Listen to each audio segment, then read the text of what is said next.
Hər vaxtınız xeyirli olsun, hörmətli tamaşaçılar, dəyərli izləyicilər. Bugün dekabr ayının 23-ü, həftənin çərşənbə axşamı günü 2025-ci ildir. Son dəqiqə bir xəbərimiz var, onu nəzərinizə çatdırırıq. Prezident İlham Əliyevin az təminatlı ailələrə bir dəfəlik maddi yardım verilməsi haqqında imzaladığı sərəncamdan sonra bir çox suallar çıxıb. Suallardan biri də odur ki, bu sərəncam kimlərə şamil olunacaq? 200 manatı kimlər alacaqlar? Bu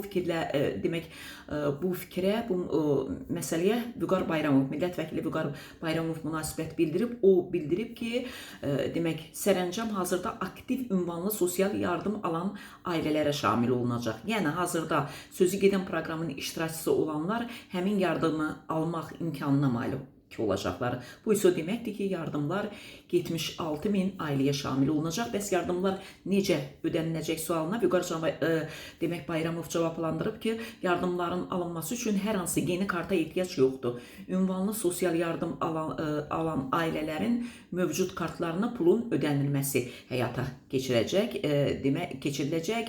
Yardımların alınması üçün hara müraciət etməli?